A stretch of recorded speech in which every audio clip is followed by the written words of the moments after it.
Good evening, ladies and gents. Bo McBrayer here for Fantasy Pros. I got your top waiver additions for Week 6. It's loaded. But first, if you want a chance to win a signed Justin Jefferson's Vikings helmet for free, courtesy of our friends at pristineauction.com, all you need to do is head to fantasypros.com/contest, complete the form, and either download the Fantasy Pros Draft Wizard app, leave a review for the podcast, or follow us on X, Instagram, or TikTok at Fantasy Pros. The more actions you complete, the more entries you receive. We will be announcing a winner right here on the podcast. If you're watching on YouTube, be sure to subscribe and turn on those notifications so you can be alerted when new episodes are up and to claim your prize. All right, let's jump right into it. I got a lucky 7 number of ads for Week 6. This is a loaded list of guys, a lot of skill guys. Week 6 loaded. Week 5 last week was pretty sparse, but Week 6 is loaded, guys. Number 7 is Braelon Allen, the young rookie for the New York Jets. This guy was putting up 1,000-yard rushing seasons at 17 years old at Camp Randall Stadium in Wisconsin. He's a New York Jet. He's the backup to Breece Hall. You would think Breece Hall's not going to give up that many snaps, right? Wrong. The offensive coordinator is Nathaniel Hackett, so nothing makes sense. Smooth brain. They looked awful against the Vikings in London. What are they thinking? They're giving Braelon Allen, the rookie, 20 years old, they're giving him goal line carries over Breece Hall. Bad for Breece Hall, guys. If you spent a first-round pick on Breece Hall, I'm really sorry. I'm with you. But with this being the goal line work in this economy, I don't know. Braelon Allen getting that work, you got to pick him up. He's a bruiser, but he's got versatility. He's caught some passes. He's a big guy. He's athletic. He's a pretty exciting player. He's impressed. He's been sharp as a rookie in his first few games. You got to pick him up. I don't know how much you spend in Fab, but if you really like him, or if you have Breece Hall on your team, make sure you get Braelon Allen on waivers this week. Number 6 from the Dallas Cowboys, game-winning touchdown on Sunday Night Football.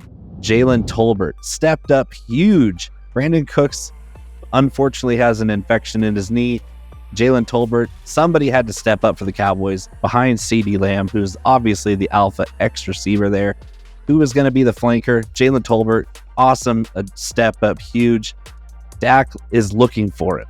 CeeDee Lamb, obviously first read on most of the plays, but Jalen Tolbert stepping up huge, making big plays. Looks like he took one to the family jewels the play before, and then he ran that shallow crosser, found the corner of the end zone. Dak found him. He made a really tough catch. Game-winning touchdown for the Cowboys. Huge win over the Steelers. Jalen Tolbert is a must-add in waivers. He's the top wide receiver until I get to the very top of this list. This is the second best wide receiver addition of the week, in my opinion. Jalen Tolbert is going to keep rising. So get him now before his price is too high. At number 5, Tyrone Tracy. Oh my goodness, Tyrone Tracy. Who saw this coming? Well, a couple of you did. I know a couple of people that were harping on Tyrone Tracy, converted wide receiver from Purdue, and yet in this Brian Daboll offense, they don't really throw to the running back that much. So Tyrone Tracy cracked 100 yards rushing on Sunday. He's going to be a hot commodity. I don't know how much passing work he gets. He's definitely got the chops for it. He reminds me a lot of Antonio Gibson, which is a good thing. It's a big guy who's really athletic and a lot of receiving chops. Do we know that if he's better than Devin Singletary, who probably will be back soon from injury? I don't know. I think Tracy's good. I think Singletary was pretty impressive until he got hurt.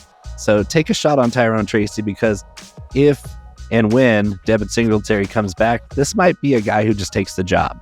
He's playing well enough. 100 yards rushing for the Giants in an upset win over Seattle. Seattle's defense is no slouch, so I was pretty impressed by Tyrone Tracy. Take the guesswork out of waiver wire decisions with Fantasy Pros Waiver Assistant. Get instant analysis on potential moves from over 100 fantasy experts. Discover both the weekly and rest of season impact for every waiver ad.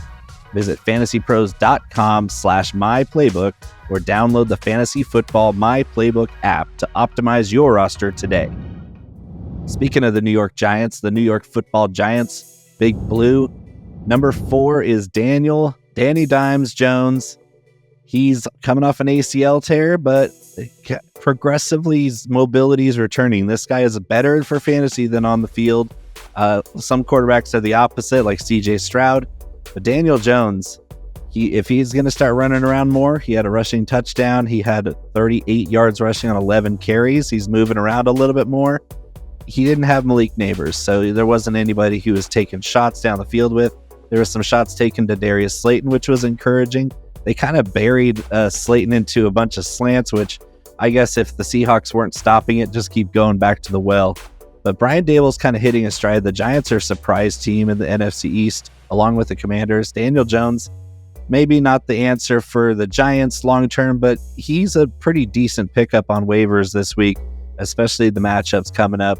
Daniel Jones, Malik Neighbors is going to come back. He had a concussion, so we'll see him pepper Wan'Dale Robinson a lot, but Malik Neighbors obviously a superstar. This is going to be an on-the-rise offense. Daniel Jones doesn't have to be perfect for fantasy. We just want him to run around and make big plays because it doesn't really hurt that much when he makes bonehead plays. At number 3 is Chicago Bears running back Roschon Johnson, the big Texas Longhorn. Last year, we were harping on the Bears for not using him enough. Now we got guys who are Khalil Herbert stans saying we're not using Khalil Herbert enough. Well, Roschon Johnson is the change of pace. It's very clear the pecking order in Chicago. DeAndre Swift, the starter. He's the speed guy. He's the best receiver on the team. But Roschon Johnson is no slouch. And DeAndre Swift seems to have a penchant for falling down at the 1-yard line. And Roschon Johnson had 2 rushing touchdowns on Sunday because DeAndre Swift keeps falling down at the 1. Last year it was with the Eagles and it was just Jalen Hurts crashing in on the tush push all the time. Well, this year's tush push is Roschon Johnson. If he's going to keep getting a bunch of short touchdowns and also alternating series with Swift, he has his own receiving ability, and this Bears offense is heating up. Caleb Williams is a star. Their wide receiver core is good. This offense is going to be in scoring position a lot. I think Roschon Johnson's a great pickup. Number 3 on my board for waiver wire additions in week 6. At number 2 is the best wide receiver ad of the week, and it's Josh Downs of the Indianapolis Colts, second-year guy. PPR mercenary. This guy is routing them up. He's a quick twitch route assassin. This guy's so quick. He's not the biggest guy. He's actually really small, light, but nobody can cover him out of the slot. He's running gadget plays. He's running short and intermediate routes, and nobody can cover him. He's also really good after the catch because he's so quick. He's going to be productive with Anthony Richardson back, whether it's Joe Flacco, Anthony Richardson, it doesn't matter. Short area quickness guys who can get open and move the chains and make big plays like Josh Downs. They're going to be pretty much matchup proof all season long. I told you to draft this guy in the offseason. Josh Downs, a little bit of an ankle issue starting the season. Kind of gave a bad taste in our mouth with Richardson. Since Joe Flacco's taken over, it's been the Josh Downs show. So I think Richardson coming back is still fine for Josh Downs. He's my number 2 ad this week. Well, number 1 is there's a new sheriff in Duval. Travis Etienne. Sorry, my man. You were a controversial first-round pick by disgraced head coach Urban Meyer.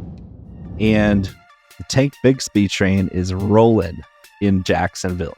They got their first win of the season. No coincidence that they give Tank Bigsby more touches than Etienne, and they get their first win of the season.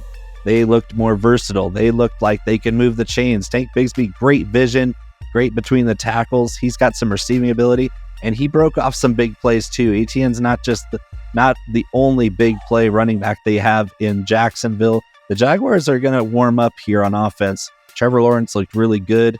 Tank Bigsby is the Thunder. Etienne is the Lightning. But it seems like they're preferring the Thunder. They're preferring the Auburn back that this regime drafted. He's versatile. He's physical. Tank Bigsby is the number 1 waiver addition. Go out there, spend all your fab.